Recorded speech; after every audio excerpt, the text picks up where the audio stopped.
મિત્રો, આપ સૌ વિદ્યાર્થી મિત્રોનું ઓનલાઈન લેક્ચરની અંદર હું હાર્દિક સ્વાગત કરું છું।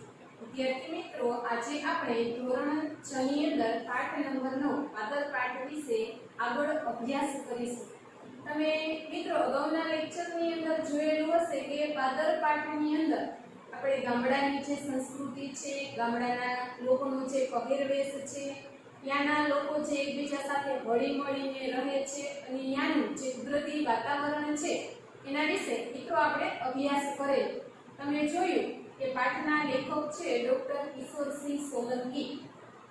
તેઓ એવું કહેવા માંગે છે કે ભાઈ આ ગામડું છે અથવા તો આ પાદર છે એ એક જીવતું જાગતું એક એવું સ્થળ છે કે જ્યાંથી હર કોઈ વ્યક્તિ આ પાદરની અંદર પ્રવેશી અને એ ચોપડાની અંદર પોતાનું નામ લખાવી અને આગળ જાય છે। મિત્રો તમે જોયું કે ભાઈ ગામના પાદરની અંદર કૂવો છે, આખા પાદરમાં ઝીણી ઝીણી રેત પથરાયેલી છે। એ ઉપરાંત ગામના પશુ પક્ષીઓથી લઈ અને નાના બાળકોથી લઈ વૃદ્ધ સુધી સર કોઈ વ્યક્તિ આ ગામડાની અંદર આ ગામના પાદરની અંદર પ્રવેશે છે અને એવું કહેવામાં આગળ એવું આવેલું કે ભાઈ હર કોઈ વ્યક્તિ પોતાને આ ગામના પાદરની અંદર પ્રવેશ્યા છે એવું લખાવીને આગળ આવે છે। તો મિત્રો આપણે આપણા પાઠને આગળ જોઈએ। સાચા અર્થમાં ગોંદરું તો ગરમ ઝરતી બપોરનું જ। તો લેખક એવું કહેવા માંગે છે કે સાચા અર્થમાં એટલે કે સાચી રીતે જોઈએ તો ગામડું શું છે તો કે ગોંદરું છે એ ગરમ ઝરતું એટલે કે ઉનાળાની અંદર બપોરના સમયે જે લૂ ઝરતી હોય એ લૂ ઝરતી જે બપોર છે એ શું છે તો કે ગોંદરું છે અથવા તો મારા ગામનું પાદર છે। આખા ગામના ઢોર બપોરે વગડેથી ગોંદરે આવી ગયા હોય। કેમ કે છે ગામના ગોંદરે બપોરના સમયે કેવું વાતાવરણ હોય તો કે છે આખા ગામના ઢોર મતલબ કે ગામની અંદર જેટલા વ્યક્તિઓના ઘરે ઢોર છે, પછી ગાય હોય, ભેંસ હોય કે બળદ હોય, જે કોઈ ઢોર હોય એ કે છે બપોરે વગડેથી એટલે જંગલની અંદર જે ઢોર ઘાસ ચરવા માટે ગયેલા છે એ ઢોર એ કે છે ગોંદરે એટલે ગામના પાદરની અંદર બપોરના સમયે પહોંચી જાય છે। હવાડામાંથી પાણી પીને પીપળ પીપળો લીમડી કે વડના છાંયડે બેઠા હાંફતા હોય। તો એમ કે છે આખો દિવસ આ પ્રાણીઓએ આ જંગલની અંદર ઘાસ ચરેલું છે જેના કારણે થાકી ગયેલા છે। તો શું કરે છે તો કે જે બે બળદોની કોસ દ્વારા કૂવામાંથી જે પાણી બહાર કાઢવામાં આવે છે ને હવાડાની અંદર જે પાણી જાય છે એ પાણી બધા ઢોર પી લે છે। ત્યારબાદ કોઈ પીપળનું ઝાડ હોય, લીમડાનું ઝાડ હોય કે વડનું ઝાડ હોય એના તરફ કહે છે કે એ બધા આવે છે અને ત્યાં આરામથી છાયડાની અંદર બેસે છે। કેટલાક તો સામસામે સિંગડા ભરાવીને બાખડતા હોય। બાખડવું એટલે બાજવું અથવા તો ઝઘડો કરવો। એમ કે છે કેટલા બધા જે ઢોર છે એ એવા છે કે જેને શાંતિથી બેસવું નથી ગમતું, તો એ શું કરે છે તો કે એકબીજા ઢોર સાથે એ પોતાના જે માથામાં આવેલા જે શિંગડાઓ છે એ શિંગડા ભરાવી અને બાજે છે। ગોવાળિયા ખાવા માટે ઘેર જાય ત્યારે અમે બેઠેલી ભેંસોની પીઠ પલાણીને રાજાના ઠાઠથી ડોલીએ। તો અહીંયા લેખક શું કહે છે કે ગોવાળિયા મતલબ કે જે ગાય કે ભેંસ ચરાવવાનું જે કામ કરતા હોય એને આપણે ગોવાળિયા કહીએ। કે છે આ ગોવાળિયા બપોરના સમયે જ્યારે પોતાની ઘરે જમવા માટે જાય છે ત્યારે કે અમે જે ભેંસો પાદરની અંદર આવીને બેસેલી છે એ ભેંસોની પીઠ પર એના વાસા ઉપર કે અમે ચડી જઈએ છીએ અને રાજાના ઠાઠ એટલે રૂઆબ અથવા તો કુમારી કે છે રાજા જેટલા રૂઆબ અથવા તો કુમારીથી હોય એવી જ કુમારીથી અમે કે છે કે ભેંસોની પીઠ ઉપર બેસી અને રાજાના સિંહાસન ઉપર બેઠેલા હોય એવી રીતે અમે ડોલતા હોઈએ છીએ। ભેંસોની સવારી કરવી એ પણ એક લાહવો છે। લાહવો એટલે તપ। કે છે આ રીતે ભેંસો ઉપર બેસી એની સવારી કરવી। આપણે સાંભળેલું છે કે ભાઈ ઘોડાની સવારી હોય, હાથી ઉપર બેસીને સવારી કરી શકાય। આવું કંઈ સાંભળેલું નહીં હોય કે માણસો ભેંસો ઉપર બેસી અને પોતાની સવારી કરે છે। એટલા માટે જ લેખકે એવું લખ્યું છે કે ભાઈ ભેંસોની સવારી કરવી એ પણ એક લાહવો છે, તક છે, જે કોઈ દિવસ મળવાનો નથી અને ઈ તકને અમે મેળવીએ છીએ. જો કોઈ ભેંસ અણમિત્રી હોય તો જમ દઈને ઊભી થઈ મારવા દોડે. અણમિત્રી એટલે ડોબી અથવા તો રખડતું જે ઢોર હોય તે, જેને કાંઈ ખબર ન પડતી હોય તેવી કે છે એવી કોઈ ભેંસ ઉપર અમે બેસીએ છીએ તો તરત જ ઈ જમ દઈને મતલબ કે પોતાની બધી જ શક્તિઓ લગાવીને ઈ શું કરે છે તો કે જમ દઈ અને સીધી ઊભી થઈ જાય છે. કોઈ સિંગડા હલાવે, કોઈ પૂંછડું વીંઝે, પણ અમે તો બગડાના બનેર જેવા. તો લેખક શું કહે છે કે કોઈ ભેંસ છે ઈ પોતાનું સિંગડું હલાવતી હોય, કોઈ ભેંસ પોતાનું પૂંછડું હલાવતી, કારણ કે કોઈ માખી એના શરીર ઉપર બેઠેલી હોય તો ઈ ઉડાડતા હોય છે. પણ કે અમે તો બગડાના એટલે જંગલના, બનેર જેવા એટલે રખડતા હોય કે અમે તો જંગલની અંદર રખડનારા જેવા માણસો હોય એના જેવા છીએ. બપોરે તો ગોંદરે અમે જ ગોવાળિયા ગોકુળ ગામના, કે બપોરના સમયે શું હોય તો કે અમે જ, જેમ ગોકુળ ગામ એટલે કે શ્રી કૃષ્ણ ભગવાન જ્યાં ગોકુળની અંદર રહેતા અને એને ગોકુળ ગામના ગોવાળિયા તરીકે ઓળખવામાં આવતા, એમ લેખક એમ કે છે બપોરના સમયે અમે અમારા ગામના પાદરની અંદર અમને એવું લાગે છે કે જાણે અમે જ ગોકુળ ગામના ગોવાળિયા હોય. આખું ગોંદરું માથે કરીને ફરીએ, પરસેવે નાહીએ. કે અમે શું કરીએ છે, માથે કરવું એટલે શું તો માથા ઉપર ઉપાડવાની વાત છે નહીં, પણ એ કે છે અમે બેકારો એટલો કરીએ છીએ જેના કારણે આખું ગોંદરું છે એ ગાજી ઉઠે છે, પરસેવે નહીં. બપોરનો સમય હોવાને કારણે અને એક તો લૂ ઝરતી હોવાને કારણે કે છે કે અમે આખા પરસેવાથી નાતા હોય એવું અમને લાગે છે. ત્યારબાદ એમ કહે છે કે ભાઈ ઉનાળાની અંજવાળી રાત હોય, અમે આખો દિવસ ગરમીથી ઉકળીએ.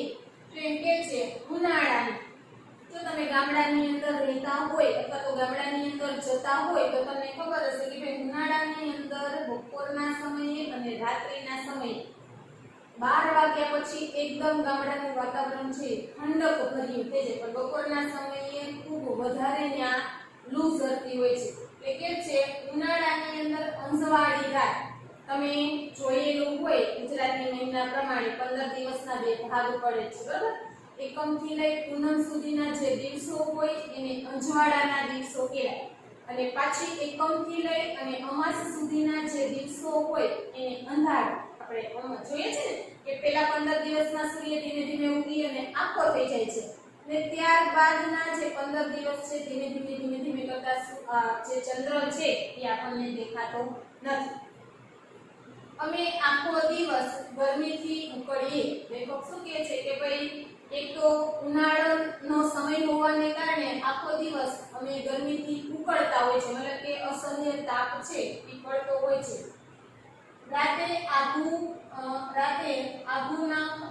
ન ખાધું અને ગોંદરે પહોંચી જઈએ. લેખક શું કહે છે રાત્રિના સમયે અમે શું કરીએ, ખાધું ન ખાધું મતલબ કે જઈમાં ન જઈમાં ની તરત જ ફટાફટી કામ પૂર્ણ કરી અને અમે ગામના ગોંદરે અથવા તો ગામના પાદરે જવા માટે કે પહોંચી જઈએ. ગોંદરે રમવા જવાની જબરી તાલાવેલી થાય. કે છે કે ભાઈ ગામના ગોંદરાની અંદર રમવા જવાની જબરી એટલે ખૂબ જ મોટી, તાલાવેલી એટલે ઉત્સુકતા. કે છે કે ભાઈ ગોંદરે રમવા જવાની મને ખૂબ ઉત્સુકતા થાય, ઉતાવળ થાય કે ઝડપથી હું ગોંદરે પહોંચી જાઉં અને રમવા લાગુ. થોડો સમય મળ્યો નથી કે દોડતા પહોંચી જઈએ. કે છે હજી તો મને થોડોક એવો સમય મળે છે અને તરત જ જેવો સમય મળ્યો એટલે ક્યાં રમવા માટે પહોંચી જવાનું તો કે ગામના ગોંદરે હું તરત જ પહોંચી જાઉં. ભલે પાછળ અમારા નામની બૂમાબૂમ થતી હોય. લેખક એમ કહે છે કે ભાઈ હું તો મને સમય મળે એટલે સીધો જ રમવા માટે ગોંદરે પહોંચી જાઉં છું, પણ કે પાછળથી ભલે મારા નામની બૂમાબૂમ થતી હોય, ભલે કે મારા મમ્મી કે પપ્પા મને ભલે બોલાવતા હોય, પણ મને સમય મળ્યો એટલે હું તરત જ ગોંદરે રમવા માટે કે પહોંચી જાઉં. મોડી રાતે રેત ખરે. જો તમે જોયેલું હશે કે રેત છે સૂર્યના તાપની અંદર અસહ્ય તપી જાય, પણ જેમ જેમ સાંજ પડતી જાય, ઠંડક વધતી જાય, રાત્રિનો સમય થતો જાય, એમ ધીમે ધીમે રેત શું થવા લાગે છે? ઠરવા લાગે છે, ઠંડી પડવા લાગે છે. અને 10, 11 કે 12 થાય ત્યાં સુધીમાં રેત આખી ઠરી ગઈ. પછી એ રેતમાં સૂવાની ખૂબ મજા આવે. એટલા માટે અમે રેતમાં આળોટીએ, અમને રેત વહાલી લાગે. લેખક એમ કહે છે કે ભાઈ અમે રેતની અંદર આળોટીએ, મતલબ કે આમથી તેમ પડખા કરી અને રેત અમને વહાલી લાગે એટલે ખૂબ જ ગમે અને કે રેત ઉપર સૂવાની અમને ખૂબ મજા આવે છે. મોડી રાત સુધી ઘેર જવાની ઈચ્છા ન થાય. કે છે જ્યાં સુધી મોડી રાત થઈ ન હોય, મતલબ કે રાત્રિના 12, 11 ન વાગે ત્યાં સુધી એમને ઘરે જવાની ઈચ્છા થાય નહીં. કોઈને કોઈ હાથમાં સોટી લઈને અમને બોલાવવા આવે. તો આપણે હજી જોઈએ છે ઘણા વિદ્યાર્થીઓ એવા છે કે બહાર રમવા માટે જાય, એના મમ્મી સ્પેશિયલ એને બોલાવવા માટે જાય ને ત્યારે પરત પોતાની ઘરે આવે. એટલે લેખક એમ જ કહે છે કે કોઈને કોઈ વ્યક્તિ પોતાના હાથની અંદર સોટી એટલે લાકડી, કોઈને કોઈ વ્યક્તિ જ્યાં સુધી પોતાના હાથની અંદર લાકડી લઈને ન આવે કે ત્યાં સુધી અમે અમારા ઘરે પરત આવીએ નહીં. મારવું અને માર ખાવો એ અમારો તો કુદરતી ક્રમ. જો કુદરતી ક્રમ એટલે નિયમ, એ અમારો એક જ કુદરતી નિયમ હતો દરરોજનો. કાં માર ખાવાની અથવા તો કોઈ બીજા વ્યક્તિને માર ખવડાવવાની આ નિયમ હતો. કે એવું બને જ આજે મેં માર ખાધી હોય તો એવું બને કાલે બીજો કોઈ વ્યક્તિ માર ખાશે, મતલબ આ બનવાનું જ છે. ક્યારેક તો ઠંડી રેતમાં ખસખસાટ ઊંઘી ગયા હોય તો અમારું આવી જ બને. કે છે ક્યારેક તો એવું થાય કે રેત એકદમ ઠરેલી હોય તો ઠરેલી રેતની અંદર ખસખસાટ એટલે નાકોડા ઢસડી અને ક્યાંક સૂઈ ગયા હોય. જો એ અમે સૂઈ ગયા હોય તો શું થાય? તો કે અમારું આવી જ બને, મતલબ કે એના મમ્મી કે પપ્પા કે કોઈ તેડવા માટે આવેલા હોય તો તેમને મારી આવી ના મૂકે નહીં. ચાંદનીમાં ચળકતી રેતને માણવાનો પણ એક આનંદ હોય છે. જેમ કે છે ચાંદનીમાં, મતલબ કે જે સમયે ચંદ્ર આકાશની અંદર ઉગેલો છે અને ઉગેલા ચંદ્રનો જે પ્રકાશ છે એ રેતી ઉપર પડે છે અને તે સમયે રેતી જે ચમકે છે એ ચમકતી રેતીને માણવાનો એટલે જોવાનો. ચમકતી રેતીને જોવાનો પણ એક અનોખો આનંદ હોય છે. પહેરણ કાઢી હાથ પહોળા કરી ગોંદરાને માપતા આરામથી પડ્યા હોઈએ. તો લેખક એમ કહે છે પહેલાના સમયની અંદર કોઈ પેન્ટ કે ચરબી કે એવી કોઈ વસ્તુઓ, મતલબ કે પેન્ટ કે એવી કોઈ વસ્તુઓ નહોતી ત્યારે પહેલાના લોકો પહેરણને એવું પહેરતા. એટલે કહે છે કે એ પહેરણને અમે કાઢી અને હાથ પહોળા કરી અને ગોંદરાને માપતા હોય, મતલબ કે જોઈએ છે કે ગોંદરું કેટલા વિસ્તારની અંદર પથરાયેલું છે. ગોંદરું તો અમારે એર કન્ડિશનર મારા માથામાં હજી પણ ગોંદરાની રેત ભરાયેલી છે.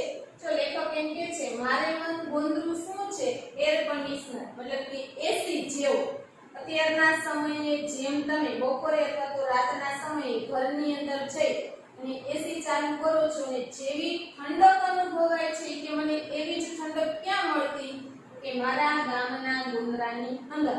કે મારે મન એમ જ છે કે હું એસી ની અંદર સૂતેલો છું. ક્યાં હું સૂતો હોય ત્યારે? તો કે ગોંદરાની અંદર હું ત્યારે. કે છે હજી પણ હું મારા માથાની અંદર મારો હાથ નાખીને જોઉં તો મને એમ થાય છે કે જાણે એ ગોંદરાની રેત, એ પાદરની રેત હજી મારા માથાની અંદર ભરાયેલી છે. પાનખરમાં તો ખરેલા પાંદડાથી આખું ગોંદરું ભરાઈ જાય. કે છે જે સમયે પાનખર ઋતુ આવે, મતલબ કે વૃક્ષમાંથી દરેક પાંદ નીચે ખરી અને પડી જાય છે. કે છે પાનખર ઋતુની અંદર ખરેલા પાંદડાથી ગામનું ગોંદરું શું થાય છે? તો કે આખા પાંદડાઓથી ગોંદરું છે એ ભરાઈ જાય છે. એના ઉપર ચાલવાની પણ એક મજા છે. જો તમે જ્યાં વૃક્ષ ની સંખ્યા વધુ પ્રમાણમાં હોય અને પાનખર ઋતુની અંદર બધા પાંદડાઓ નીચે ખરી જાય છે ત્યારે પાન ઉપર તમે ચાલો છો ને ત્યારે ખડ ખડ ખડ એવો અવાજ સંભળાય છે. હવે એ અવાજ સાંભળવાની પણ એક અલગ મજા છે, જેથી કરીને આપણે પાછા બીજી વખત એના ઉપર ચાલીએ છીએ. લેખક એમ જ કહે છે કે કે ભાઈ ઈ ખરેલા પાંદડા ઉપર ચાલવાની પણ એક અલગ મજા છે. ક્યારેક કોઈના ઘરમાંથી સળગતો દેવતા લઈ આવીએ અને આખું ગોંદરું સળગાવીએ. જો આ ગામડાની વાત છે એટલે કે છે કે ભાઈ ક્યારેક કોઈના ઘરમાંથી પેલા ગામડાની અંદર આપણે જોઈએ તો ઓલા મોટા મોટા ચૂલાઓ હતા જે ચૂલા સળગાવી અને લોકો રસોઈ બનાવતા. એમાંથી કોઈ એકાદું લાકડું સળગતું હોય તો એને દેવતા આપણે કહીએ, બરાબર. એટલે કે છે એ સળગતો એક એવો દેવતા છે એ લઈ આવે તો એક સળગતું એવું નાનું એવું પટકો લઈને આવી અને શું કરીએ તો કે એ સળગતો પટકો નીચે મૂકી અને ગોંદરાને સળગાવી. જો ગોંદરું શું કામ એને સળગે છે તો કે ત્યાં શું પથરાયેલું છે તો કે સુકાયેલા વૃક્ષના પાંદ નીચે પથરાયેલા છે જેના કારણે ઈ ગોંદરું છે એ સળગવા લાગે છે. કોઈ વૃદ્ધ જોઈ જાય તો ઠપકો આપે. વૃદ્ધ એટલે ઘરડા. એમ કે છે કોઈ ઘરડો માણસ ત્યાંથી પસાર થતો હોય અને અમે આ રીતે એક દેવતા લઈ આવી અને ગોંદરાને સળગાવીએ છીએ અને જો કોઈ વ્યક્તિનું ત્યાં ધ્યાન પડે અને જોઈ જાય ઠપકો આપવો એટલે ખીજાવું. એટલે કે છે વૃદ્ધ વ્યક્તિ તરત જ અમે ખીજાવા લાગે છે. અલિયા ચેમ હળગાડી. જો ગામડાની ભાષા છે. અલિયા એટલે એલા. એમ કે છે કે એલા ચેમ એટલે શું કામ એને હળગાડ્યું એટલે સળગાવ્યું. કે છે કે ભાઈ એલા તે આ અત્યારે આ ગોંદરાની શું કામ એને સળગાવ્યું છે. ઈમાં તો કીડા મકોડાની જીવાત હોય તે બળી જાય. તો એ શું કહે છે એ વૃદ્ધ વ્યક્તિ કે ભાઈ આ ગામના ગોંદરાના અંદર કોઈ જીવતો કીડી હોય મકોડા હોય. જો તમે ગામના પાદર ગયેલા હોય તો જોજો વૃક્ષોની સંખ્યા વધુ છે તો ત્યાં મકોડાઓની લાઈન તમને વધુ જોવા મળે, કીડીઓ વધારે જોવા મળે. બીજા કોઈ નાના મોટા જીવ જેની અંદર રહેતા હોય એટલે તરત જ એ વૃદ્ધ વ્યક્તિ કહે છે કે ભાઈ ઈમાં એની અંદર કેમાં તો કે ગોંદરાની અંદર કોઈ કીડી હોય, કોઈ મકોડા હોય, કોઈ બીજી જીવાત હોય. કે છે આ બધા જીવતા જીવ શું થાય પડી જાય. કારણ કે મકોડાની તો જીવતા હોય તમે બધું સળગાવો છો તો ઈ પણ દાજશે એટલે એનું મૃત્યુ થશે. એટલા માટે તમને પાપ લાગશે એટલે વૃદ્ધ વ્યક્તિ તરત જ લેખકને એને કહે છે કે ભાઈ તમે આ રીતે આ બધું સળગાવો છો તો એ જીવતા જીવને તમે આ રીતે બાળીને મારી નાખશો તો બદલામાં તમારા ઉપર શું લાગશે કે પાપ લાગશે. અમોને પાપ ન લાગે એ માટે ફટોફટ આગ ઓલવી નાખતા. જો લેખક શું કહે છે કે ભાઈ અમને કોઈ પણ જાતનું પાપ ન લાગે એટલા માટે થઈ અને અમે જે આગ ગોંદરાની અંદર લગાવેલી હતી એ આગને ફટાફટ અમે ઓલવી નાખતા. જીવતા જીવને અમારાથી કેવી રીતે બળાય. કે છે આમ અમારાથી જીવતા જીવ મતલબ કે કીડી મકોડા અથવા તો બીજી જીવાત જે જીવતી છે એને આવી રીતે મારી શકાય નહીં. એમાં તો અમે જીવ દયાવાળા. એટલે લેખક તરત જ કહે છે કે ભાઈ એમાં તો અમે જીવ દયાવાળો, અમારો જીવ એવો દયાવાળો છે કે કોઈ વ્યક્તિ આવી અને માત્ર અમને કહે છે કે ભાઈ આમ કરવાથી તમને પાપ લાગશે એટલે કે વસ્તુઓને તરત જ બંધ કરી દેતા. વર્ષા રાણી તો ગામડાનું પ્રાણ છે. વર્ષા રાણી એટલે કે ચોમાસાની ઋતુની અંદર ગુજરાતી મહિનાનો વાત છે. એટલે કે છે વર્ષા રાણી એટલે કે વરસાદ તો શું છે ગામડાનું પ્રાણ છે, જીવ છે. ગામડાનો આધાર જ ચોમાસું છે. જો ગામડાના લોકો મોટા ભાગના ખેતી આધારિત હોય છે અને પોતાનું ગુજારણ ખેતી ઉપરથી ચલાવતા હોય છે. જો વરસાદનું પ્રમાણ સારું રહેશે તો એ લોકોને પોતાની જરૂરિયાતો પૂરી થઈ શકશે. એટલે કે છે ગામડાનો મુખ્ય આધાર શું છે તો કે ચોમાસું છે. વરસાદ આવવાની સાથે જ આખા ગામને નવડાવતા ધોવડાવતા ચોમાસું નેવાના પાણી ગોંદરે ભેગા થઈ જાય.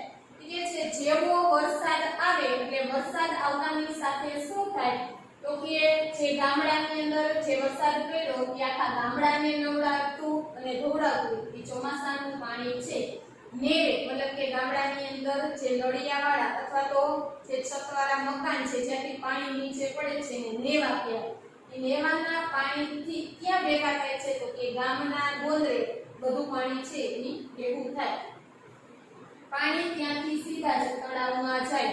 જેમ કે છે જ્યાં ગામનું ગોંદરું આવેલું હોય એનાથી થોડુંક જ દૂર ગામનું તળાવ આવેલું હોય પેલા બધું જ પાણી ગામના ગોંદરે ભેગું થાય અને ગોંદરામાંથી થઈ અને છેલ્લે તળાવની અંદર પડે છે.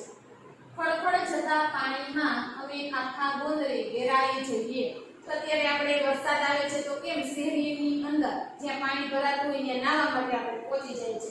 એટલે અહીં એમ કે છે કે જે પાણીનો પ્રવાહ ખળખળ કરતો વહે છે એ વહેતા પાણીની અંદર ઈ કે છે આખા ગોંદરાની અંદર અમે બધાય વેરાઈ જાય એટલે ફેલાઈ જાય છે. અલગ અલગ વ્યક્તિઓ અહીં નાહવા લાગીએ છીએ.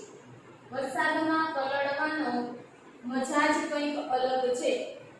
કે છે કે ભાઈ વરસાદની અંદર નાહવાની અને પલળવાની મજા જ કંઈક બીજી છે.